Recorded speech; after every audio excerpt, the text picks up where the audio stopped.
literatura, y ahí está la cita donde digo que yo uso con mucha libertad el tema, el texto que hicieron Pierpaolo Antonello y Hitler Witt sobre el libro editado en 2015. Ese libro es de Imitatio, ¿cierto? ¿Cómo? ¿Ese libro es de Imitatio? Sí. MSc Press, Sí. normalmente los libros que van Sí. es Michigan State University. Sí. Michigan State University. Ya les conté lo que yo usé con ustedes, entonces digo, este primer libro, además de su enorme potencial para la interpretación literaria, tiene un fuerte trasfondo religioso y presenta una teoría unificada sobre las novelas y lo que ellas nos enseñan en términos de una antropología fundamental, lo que desbordó el campo de los estudios literarios. Entonces hay dos cosas. La primera, el tema del trasfondo religioso de la obra de Girard. Entonces, hay gente que parece que se asombrara de que Girard después, particularmente en el Chivo Expiatorio, se volviera cristiano y religioso, pero pues este libro es un libro absolutamente religioso, ¿no? Desde que arranca, en el segundo párrafo está diciendo que la imitación del Quijote es como la imitación de Cristo, ¿no? Y eso es cristiano ese libro de principio a fin. Y hay un tema fundamental que es la conversión, que jalona toda la teoría sobre el novelista. Entonces es un libro profundamente cristiano. Entonces es raro por qué los críticos de los 60 no vieron que era un libro muy cristiano. ¿Por qué les pareció que Girard después los traicionó y se volvió cristiano? Traicionó la teoría, el mundo intelectual, entonces, ¿no? Pero la gente sí se escandalizó después cuando aparecieron esos libros, no tanto la violencia y lo sagrado como el chivo expiatorio, ¿no? Entonces ahí hubo un escándalo mayúsculo porque hablaba de los evangelios y no sé qué. Pero yo quiero dejar claro que desde el primer libro Girard estaba hablando como una persona cristiana, una persona convertida y cristiana, y eso es un tema que aquí yo voy a procurar que se vea. Entonces, ¿no? Cuando uno lee las reseñas del libro de Girard de los 60, prácticamente ninguno de los comentaristas que reseñaron ese libro habló del tema cristiano, ¿no? Les parecía una teoría interpretativa de la literatura muy novedosa porque usa el deseo, pero no son capaces de ver el tema cristiano ni el segundo tema que pongo ahí, que es que Girard dice que las novelas forman una unidad. Entonces, eso, yo estaba revisando lo que se puede buscar hoy en día electrónicamente de referencias de los reviews del libro de Girard, y ninguno dice eso. Entonces, pero en este libro sí hay una posición que la vamos a ver de forma repetida en el libro, que la novela forma una unidad. Entonces, así como vamos a ver después que cuando se habla de la violencia, el mecanismo del chivo expiatorio como origen de la cultura forma una unidad, ¿no? O sea, todas las culturas emergen del chivo expiatorio. Y eso no es unas culturas sí y unas culturas no. Las culturas americanas, tan amorosas, tan pacíficas, con la Pachamama o no sé qué cosas, todas surgimos del amor y de la paz, somos matriciales y no sé qué. Eso es mentira. Física mentira, ¿no? Entonces, surgimos de la violencia. Entonces, si la Pachamama es una cosa sangrienta ahí que hoy descabeza llamas, antes mataban gente. En América estamos llenos de tumbas de gente que sacrificamos. Entonces, para decir, en América la violencia llegó con los españoles. No. Esto era un continente muy violento y después también hubo violencia con los españoles, pero no hacer una lectura maniquea de la cosa. Entonces, todas las culturas, sin excepciones, surgen de la violencia. Entonces, hay una teoría ahí de la unidad de la cultura a partir de la violencia. Y va a haber después, en el otro libro, una teoría sobre la unidad de las formas religiosas, ¿no? Donde aparece como una cosa distinta que habla del papel del cristianismo como digamos, la contraparte de esa unidad religiosa. Entonces, a mí me parece muy interesante decirlo porque es muy arriesgado, ¿no? O sea, Girard andar en un contexto en los 60, 1961, hace 56 años, decir, las novelas forman una unidad, esa es una cosa muy irreverente, porque la teoría estaba diciendo todo lo contrario. La crítica literaria sostenía que cada autor es absolutamente original, y cuando miraban un libro, lo miraban como una cosa totalmente original, y miraban en qué se diferenciaba un libro del otro. Entonces, yo tomé algunas clases de literatura cuando estaba chiquito en el pregrado, y esas eran las clases, ¿no? Este autor es original por esto y esto y esto y esto, eso es totalmente único. Y pasaba a la otra clase, y en la clase del otro autor, no, es que este autor es totalmente original. Entonces uno decía, no, es que Shakespeare y el Quijote no se tocan nunca, son totalmente distintos, no sé qué. Entonces, nosotros teníamos en clase no, mentiras, hay un muchacho que hizo tesis estos días, y yo fui el jurado, y está haciendo maestría en literatura y le pregunta, ¿y qué te enseñan? Entonces, ¿cómo es la clase de literatura hoy, en este año? Entonces, la clase de literatura hoy en la Javeriana en este año consiste en mostrar la originalidad de cada autor. Entonces, ¿ven? Entonces, parece ser que en el mundo de la literatura siguen diciendo lo mismo, es un dogma, ¿no? Cada obra es totalmente original, absolutamente novedosa, tiene un aporte que es irrecuperable frente a los demás, y entonces una teoría como esta, de decir las novelas forman una unidad, es una pesadez, ¿no? Esto es una pesadez. O sea, esto va contra todo lo que dice la crítica literaria de las posiciones normales del mundo académico literario, después va a ir contra el mundo de las ciencias sociales, después contra el mundo de las teologías o las filosofías de la religión, ¿no? Entonces, me parece a mí bastante interesante que el primer libro tenga esa posición y también que la gente lo haya pasado por alto, ¿no? Entonces, es una cosa muy interesante. Él lo dice, la novela forma una unidad. Estamos en una teoría de la unidad de la novela, de las novelas, de las grandes novelas, y la gente eso lo omitió, los críticos lo omitieron. ¿Ven? Entonces después cuando habló de la unidad de la cultura se escandalizaron, ¿no? ¿Cómo se puede decir eso? Si cada cultura es totalmente distinta, cuando uno hace etnografía, cada comunidad es totalmente diferente, porque el sombrerito de estos es así, pintado de rojo, el rojo está pintado de verde, son totalmente distintas las comunidades. No, las comunidades son todas igualitas. Las diferencias vienen de unas cosas sustanciales que son iguales, y sobre eso se montan las diferencias. Pero si uno no ve lo que está en el substrato y qué es lo que es común, no entiende lo que está diciendo Girard. Entonces, esas dos anotaciones ahí sobre esas cosas. Ahí sigo con una cita para que lea Juan Manuel. Dice, es más, Girard mismo se encargó de enfrentar este libro a la crítica literaria corriente, obsesionada por la originalidad del genio creador e incapaz de encontrar elementos comunes entre las grandes novelas. Hasta ahí. Ya la cita dice. Las analogías entre la vanidad escandaliana y el deseo prustiano sorprenden al lector menos avisado, pero solo a él, pues parece que la reflexión crítica jamás se ejerce a partir de estas intuiciones elementales. Para algunos intérpretes imbuidos de, entre comillas, realismo, la semejanza es obvia. La novela es la fotografía de una realidad exterior al novelista. La observación alcanza un fondo de verdad psicológica que carece de tiempo y de lugar. Para la crítica de tendencia, entre comillas, existencialista, por el contrario, la, entre comillas, autonomía del mundo novelesco es un dogma intangible. Es deshonroso sugerir el menor punto de contacto entre su novelista y el del vecino. Pero en general en el libro sí hay una cosa contra la crítica literaria fuerte, ¿no? Entonces cuando dicen, René Girard, crítico literario, entonces, a ver, si desde el primer libro se va contra la crítica literaria, entonces cuando la gente lo mete como crítico literario yo creo que lo meten mal. Pero hay mucho comentarista, muchos comentarios que uno encuentra en libros, en revistas, en internet, que de entrada, René Girard, crítico literario. Entonces, hombre, si este se fue contra la crítica literaria desde el primer libro y se fue de frente, ¿no? O sea, yo creo que uno podría decir, René Girard es un pensador que elabora una antropología fundamental. Eso sería más cercano a lo que él hace, ¿no? Para eso se valió de formas narrativas como la literatura, o como los estudios etnográficos, o como los estudios, la Biblia, los textos bíblicos, ¿no? Entonces, pero esos son como materiales a partir de los cuales se elabora una antropología fundamental. ¿Sí? Pero yo creo que decir que Girard es un crítico literario es ubicarlo mal, porque pues este libro en particular se va contra la crítica literaria, ¿no? Y contra las posiciones de esa época y actuales de la crítica literaria. Entonces, vuelvo a la siguiente página. Estábamos diciendo la originalidad del genio creador, incapaz de encontrar elementos comunes entre las grandes novelas, lo que Girard se fue encargando de mostrar capítulo a capítulo, desmontando los supuestos de la teoría de la diferencia y leyendo las novelas desde un trasfondo histórico de largo plazo. Es otro elemento que es muy importante, es que aquí hay una lectura de largo plazo.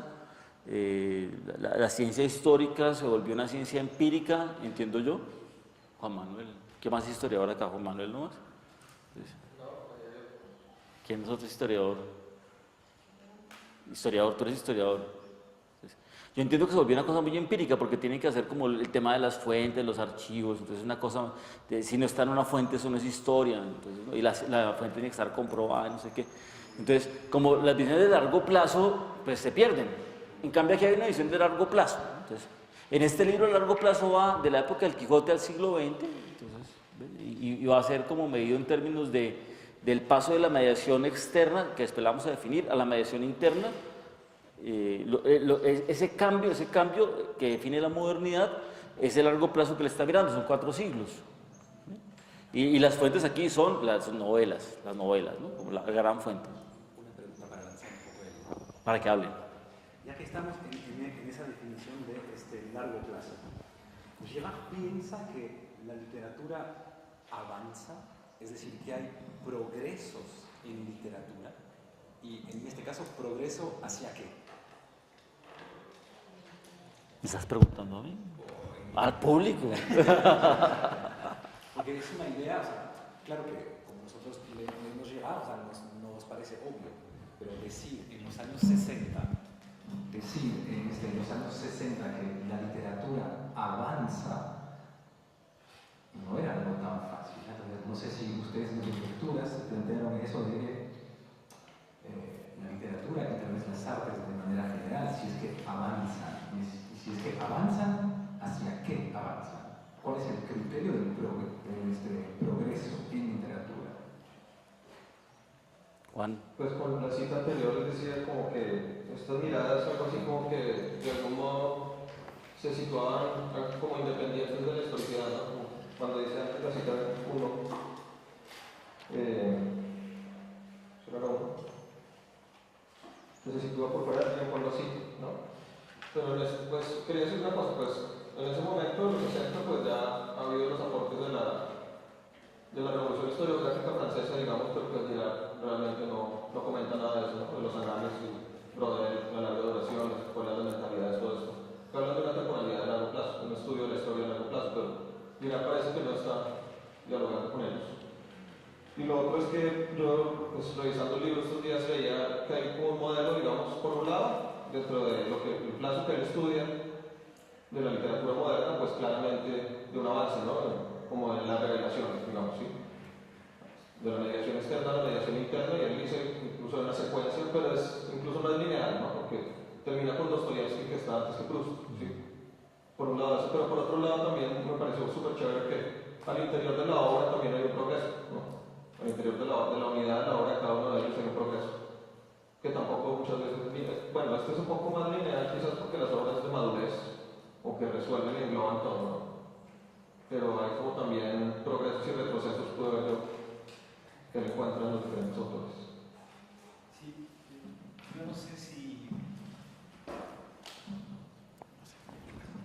Yo no me detenía mucho en este libro, sino en los siguientes, pero tengo la impresión de que para él la literatura es el espacio de revelación de todo aquello que la cultura humana no puede ver por estas construcciones, diríamos, que se amparan en una suerte de negación, ¿no? Colectiva sobre el mecanismo mismo de la violencia, ¿no? Entonces, el que utilice los mitos, el que utilice los personajes, recurre, creo, a una suerte de intuición de que en la literatura hay un hecho de revelación de una verdad mucho más profunda, y eso no tiene tiempo ni espacio, ¿no? Entonces, puede haber un progreso en la literatura en sí misma, como acaba de decir Juan. Pero yo no veo, en todo caso no he percibido que haya un progreso de la literatura en cuanto a esta conciencia. O quizás la hay, no lo sé. O sea, la literatura se desarrolla elaborando más estructuras de intuición develatoria. Para mí ese sería el progreso, en todo caso, desde la perspectiva de Girard, ¿no? Pero en sí mismo no lo veo, porque creo que aspira a un universal que está presente en esos discursos narrativos o míticos. Sí. Aquí en el texto aparece el tema de un progreso de la literatura, de esa mediación externa a la interna, aparece lo que estás diciendo de un progreso en el autor, ¿no? Entonces, el autor joven, el autor cuando toma conciencia de las cosas, el autor cuando se devuelve y mira a los personajes y los reconstruye. Entonces hay una narración sobre cierto avance de los autores. Y en libros posteriores sí hay una lectura de largo plazo, ¿no? Entonces en los otros.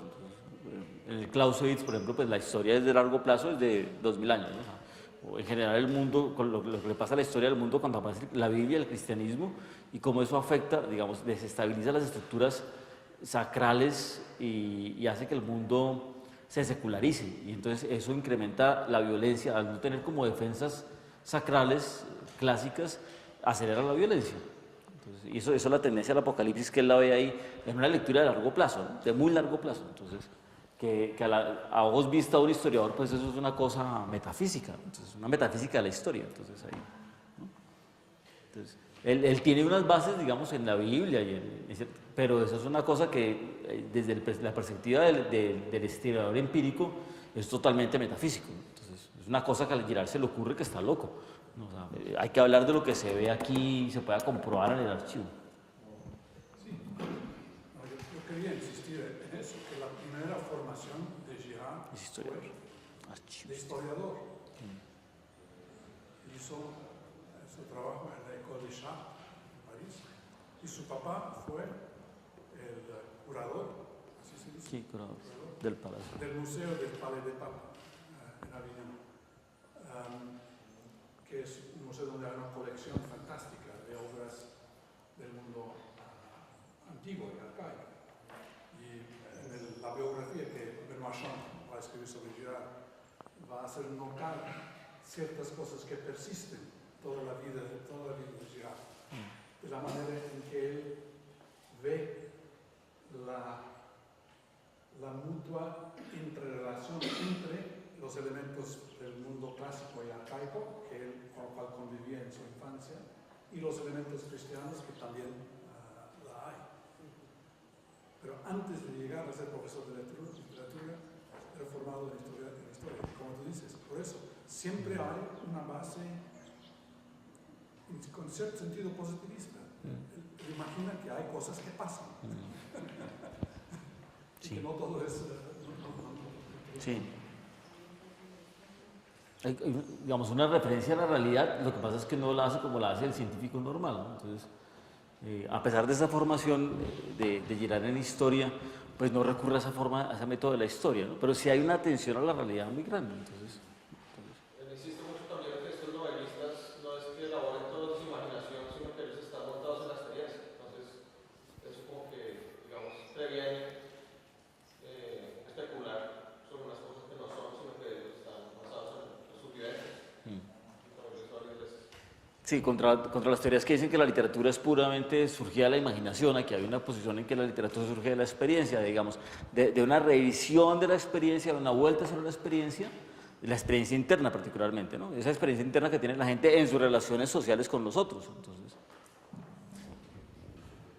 Miriam, si quieres primero, pero micrófono, ¿dónde está? Es para que quede grabado, es que no se oye allá en la...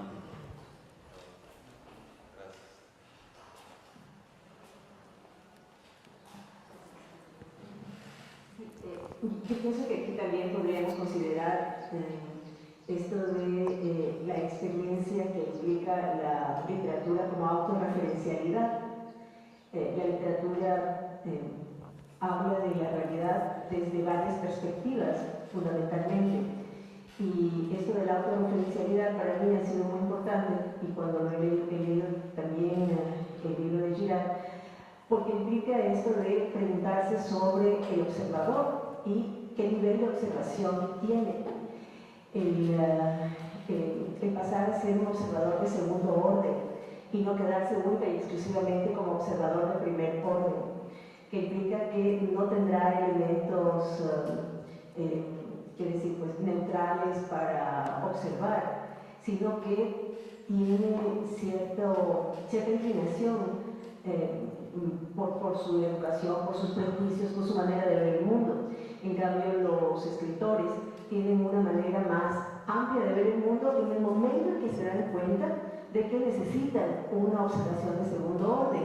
Esto de saber que no se ve todo absolutamente, y eso implica que la literatura, desde múltiples perspectivas, puede hacernos conocer la realidad, ¿sí? Más en forma forma holística o de una forma diferente. Yo pienso que eso se reivindica aquí, ¿sí?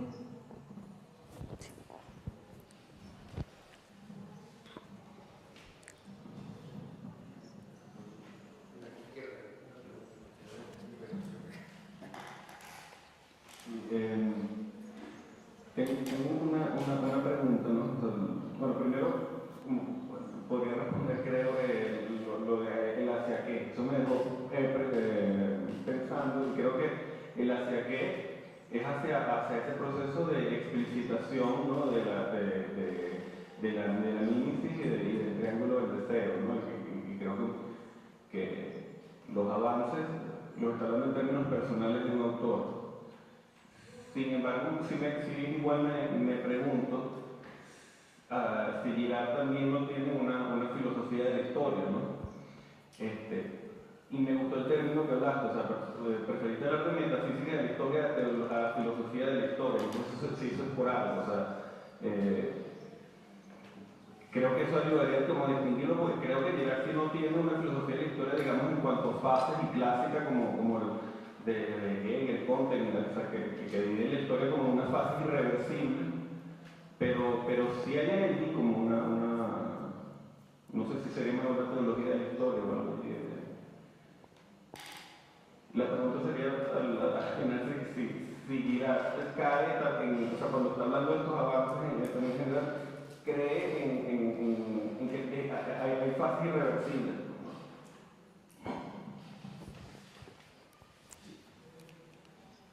Si Juan va a decir algo, Juan Manuel.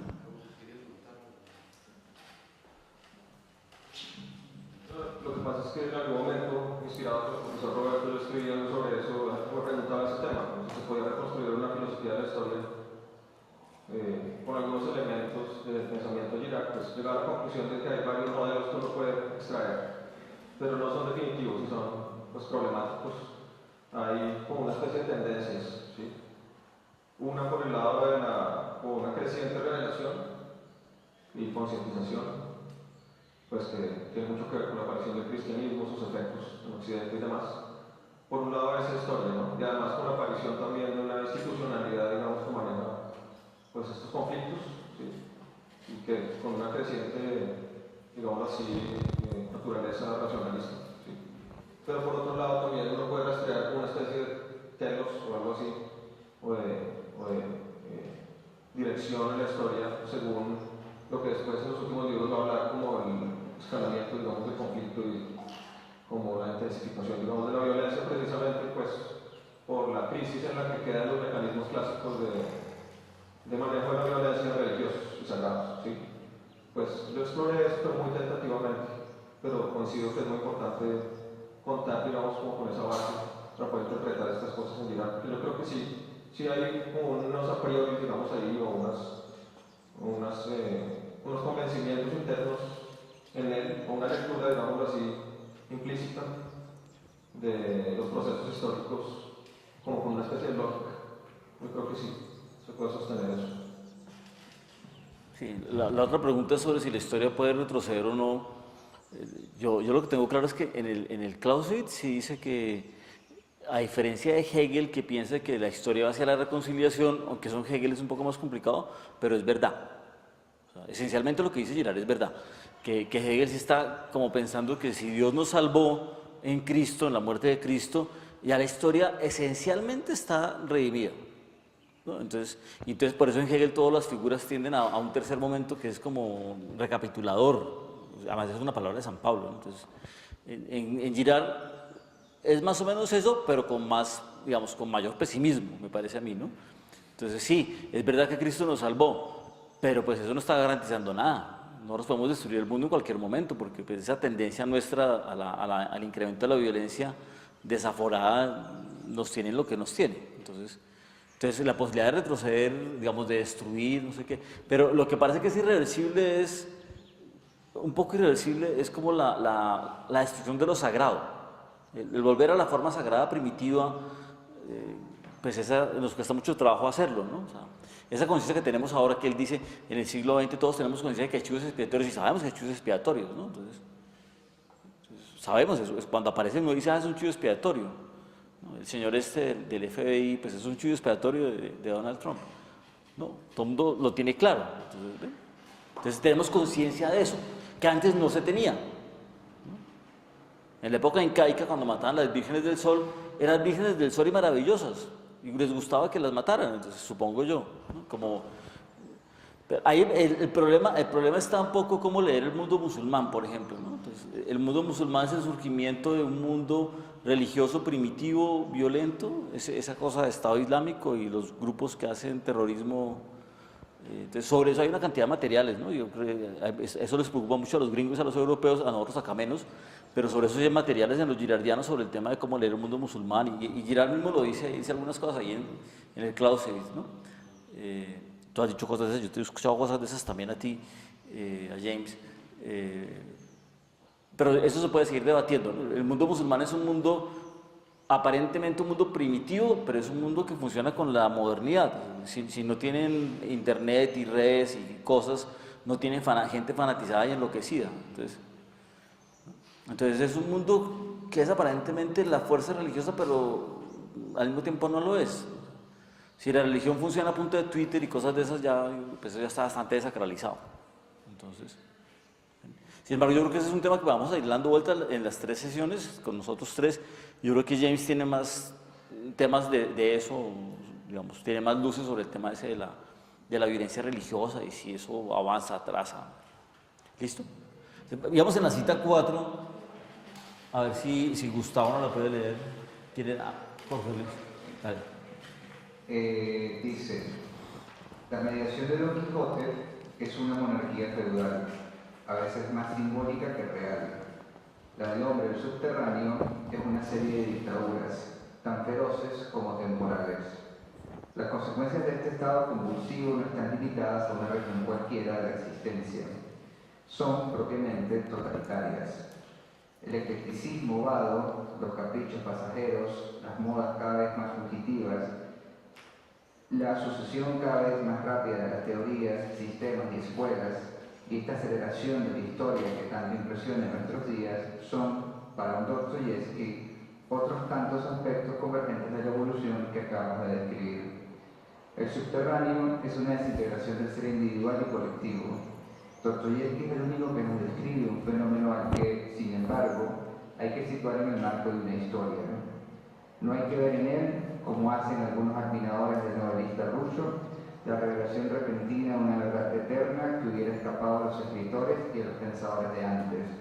El propio Dostoyevsky trata históricamente la polimorfía de sus personajes. El advenimiento temporal del modo de existencia subterráneo es subrayado por el príncipe Mishkin en un pasado dolorosamente irónico de El idiota. Ahí donde falta épocas, ¿no? Ahí. Sí. Las personas de las épocas lejanas, le juro que es algo que siempre me ha sorprendido, eran muy diferentes de las de la nuestra, eran como otra especie humana. En aquel tiempo se era en cierto modo el hombre de una sola idea. Nuestros contemporáneos son más nerviosos, más amplios, más sensibles, capaces de seguir 2 o 3 ideas a la vez. El hombre moderno abarca más. Eso le impide, se lo aseguro, ser por completo de una pieza como en los siglos pasados. Dostoyevsky resume en una frase el camino que nosotros mismos hemos recorrido. Salidos del héroe Cervantes, de fidelidades inquebrantables y siempre idéntico a sí mismo, hemos descendido poco a poco hasta un hombre del subterráneo, auténtico despojo humano entregado a la vergüenza y a la servidumbre, ridícula veleta plantada sobre las ruinas de la humanidad occidental.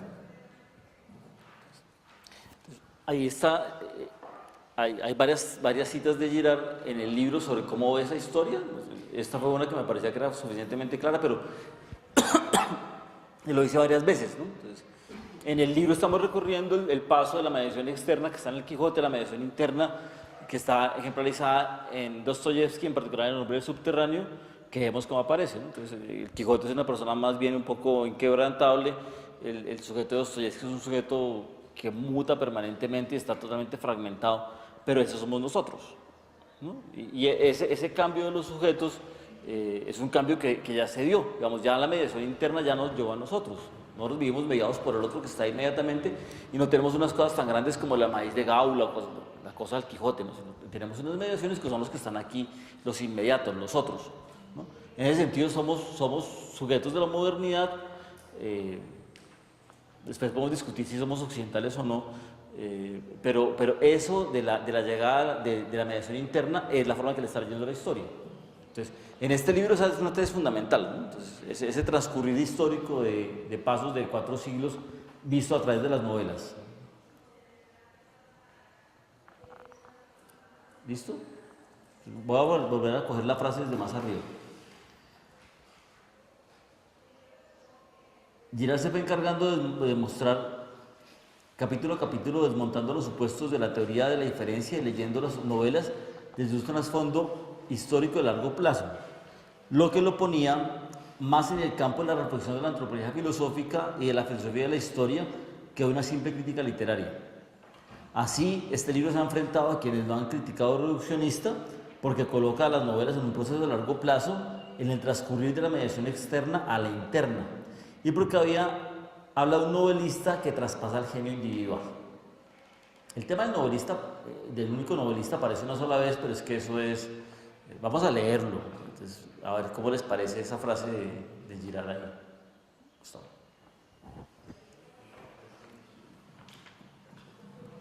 El parricida recupera su lucidez expiando su crimen, expía su crimen recuperando su lucidez. La visión horrible del pasado es visión de verdad. Se opone radicalmente a la vida, hechizada de quimeras. El clima edípico de estas líneas es bastante notable. Estamos en 1907. Proust acaba de perder a su madre y estaba obsesionado por los remordimientos. Vislumbramos en este breve párrafo el proceso que permite a un Stendhal, un Flaubert, un Tolstoy, un Dostoyevsky encarnar su experiencia de hombre y de escritor en un vulgar suceso. El parricida coincide en su momento tardío de lucidez con todos los héroes de las novelas anteriores. No debemos sentir la menor duda, ya que es el propio Proust quien relaciona esta agonía con la de Don Quijote. Sí. Francés defectuoso. Sentimientos filiales de un parricida. Eso. Ofrecen el eslabón perdido entre las conclusiones clásicas y de tanto el tiempo recuperado. El tiempo recuperado está. Este intento no tendrá una continuación directa. Proust renunciará al modo clásico de transposición novelesca. Su héroe no se matará, será novelista. Pero la inspiración seguirá brotando de la muerte, de esta muerte que Marcel Proust está viviendo en 1907 y cuyo dolor no reflejan todos los textos de la época. ¿Significa eso que concedemos demasiada importancia a unas pocas líneas olvidadas? Se nos dirá tal vez que el texto carece de valor literario, que fue escrito apresuradamente para un diario mundano y que su conclusión se atasca en unos tópicos de melodrama. Es posible, pero estas consideraciones pesan muy poco ante el testimonio del propio Marcel Proust. En una carta a Calmet que acompañaba el artículo, Proust autorizaba a Le Figaro a imprimir y cortar su texto, a excepción de los últimos párrafos, que exigió se publicaran íntegros. La alusión a la lucidez tardía de Don Quijote tiene todavía un valor mucho mayor porque reaparecen las notas publicadas en el apéndice al Saint-Beuve, y esta vez en un contexto puramente literario. En esas mismas notas, muchas observaciones sobre Stendhal, Flaubert, Tolstoy, George Eliot y Dostoyevsky revelan la conciencia que poseía Proust de la unidad del genio novelesco. Todas las obras de Dostoyevsky y de Flaubert, afirma Proust, podrían titularse Crimen y Castigo. El principio de la unidad de las obras maestras es claramente afirmado en el capítulo sobre Balzac. Todos los escritores coinciden en algunos puntos y son como los diferentes momentos, contradictorios en ocasiones, de un único hombre genial. Resulta indudable que Proust ha percibido las relaciones entre el tiempo Recuperado. redescubierto, y los finales de novela clásica. Habría podido escribir sobre la unidad del genio novelesco, el único libro que merece este gran tema. En cierto modo, nosotros no hacemos más que desarrollar sus intuiciones. Entonces, la unidad de la novela supone la unidad del género literario, entonces, del género novelesco. Entonces, está haciendo referencia a que Proust tiene conciencia, tiene como, digamos, en los textos de Proust no solamente está la descripción de los personajes, sino que hay unas reflexiones. Y él dice que Proust anticipa mucho una fenomenología y que hace reflexiones casi filosóficas de las cosas, pero además que elabora una teoría sobre la novela, y esa teoría de la novela es esta. Entonces, la teoría de que la novela forma una unidad, ¿no? El conjunto de las novelas forma una unidad. Eso lo está sacando Girard de Proust, ¿no? Entonces, él dice que está desarrollando, pero la unidad de la novela, insisto, no es solamente que las novelas son formalmente un solo bloque, ¿no? Porque consisten en revelar la verdad del deseo humano, sino que el novelista, el genio que escribe, tiene que ser uno que está hablando de esa comprensión. A nosotros nos sonaba eso en clase como el Espíritu Santo, ¿cierto? Entonces, que está hablando la historia, entonces, es que suena así. Entonces, James después, que cuando mire la parte teológica, no sé qué era, pero aquí en este texto se le suena a uno como el género literario. ¿Cuál es el género literario que está permanentemente actuante desde el Quijote hasta Dostoyevsky y a Proust, ¿no? ¿Cuál es el que permite esa comprensión? ¿Cuál es el que permite que la gente deje de estar en conflicto con los demás y comprenda y se convierta a esos procesos de conflicto con los demás y renuncie al conflicto y escriba a partir de eso? Entonces, eso después va a ser el papel del Espíritu Santo en los otros libros de Girard, pero aquí es el género literario. Entonces, eso es muy atrevido, ¿no? O sea, decir eso en un libro de literatura es una cosa muy atrevida. ¿Ven? Entonces, yo no sé si la gente cuando mira esto le para bolas a esa frase. Yo no he encontrado que le paren bolas a esa frase, o sea, no he encontrado textos que hagan referencia a eso, sino que la gente lo omite porque es una frase muy incómoda. ¿Ven? Pero está ahí en Girard. Entonces, ¿ven? Cuando uno la mira ya en el conjunto de la obra de Girard, la frase tiene todo el sentido del mundo. ¿Ven? Pero supone lo que va a decir después del Espíritu Santo, del Paráclito y esas cosas que James va a exponerles después con la lucidez que él tiene. ¿Ven? Pero es muy interesante, primero, que lo diga, y segundo, que nadie hable de eso, que se lo omitan, porque está ahí, ¿no? Y él dice, es que lo que hago yo es hablar de eso, desarrollo las intuiciones de que tiene Proust sobre el género literario.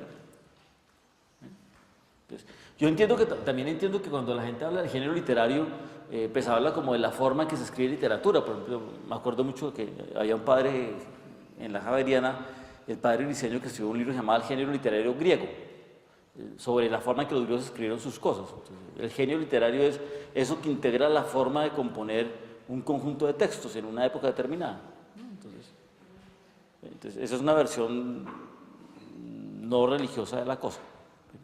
Pero creo que ahí está Girard como apuntando a una cosa, una tesis difícil, ¿no? Entonces, hay un genio porque hay una unidad en la composición y en el sujeto que compone. Lo que está diciendo en los textos, que no leemos aquí el punto del texto, es que ese supone un novelista convertido. Entonces, el novelista convertido no está convertido porque él quiera, sino que el novelista convertido supone esa acción, digamos, reparadora, de una memoria reparadora que hace el Espíritu Santo en uno. Eso acá no se dice, ¿no? Entonces, eso no se dice. Eso aparece en otros textos, pero ya no aparece el tema de la memoria. Entonces, pero si no uno de los textos de Girard podría permitirse hacer una teoría sobre el papel del Espíritu Santo ahí. Entonces, la primera vez que hablé con Girard fue sobre eso, porque tú no has comprendido el Espíritu Santo, y yo efectivamente no lo había comprendido. Entonces, me han echado a la iglesia por esas cosas, por no creer en el Espíritu Santo, por ser voluntarioso, y Girard me lo dijo, y yo, pues sí, tiene toda la razón, pero me lo dijo bien dicho, ¿no? Me lo dijo de forma amorosa. Entonces, pero efectivamente, si uno no entiende eso, de que uno no es el que actúa, sino que necesita ser movido, ser actuado, digamos, ser convertido, si que alguien le permita hacer memoria de las cosas que uno ha hecho, esto no es posible. ¿Ven? ¿Me hago entender? ¿Comentarios sobre esto? Juan, de allá. el Juan de allá.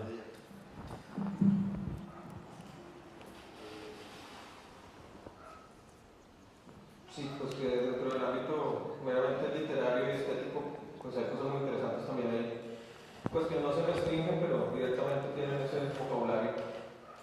Una es también como una especie de explicación de por qué, bueno, es que llegar pues igual si es, digámoslo así, normativo en cuanto que hay unas obras mejores que otras, ¿no? Incluso dentro de estos mismos autores. Hay unas obras de las que dicen que realmente no valen la pena, que todavía no están bien logradas. Y creo que una explicación que va como por ese lado, que permitiría definir una obra como una gran obra, tiene que ver como con un aspecto psicológico, al menos acá. Y él menciona en algún momento, habla de esos términos, de que hay una energía, como una especie de energía, que está dispersa, que hasta que no se hace conversión, pues no se logra, digámoslo así, canalizar, como hacer una obra que sea tan potente, ¿no? Es como una especie de desgarro interno que tienen los autores y hasta que no lo curan, no logran, digamos, materializarse en esas grandes obras. Entonces eso me parece que podría contribuir como una especie de teoría de la creación o algo así, literaria y artística, ¿sí? Y bueno, de otro tipo también. Y hay mucho vocabulario que pues también yo siento que ha sido descuidado, no se ha trabajado. Por ejemplo, él habla, recordé lo que tú mencionabas hace un rato, acerca de la recepción de los lectores, los críticos literarios, y acuña un concepto que es el del lector romántico. Dice, el lector romántico es aquel que realmente no es capaz de ver todo esto que está en juego en esas obras y esas intuiciones, sino que simplemente proyecta su propio narcisismo, sus propios autoengaños en la obra, en las obras. Entonces, eso, quería decir eso. Y pasa el micrófono para acá, para...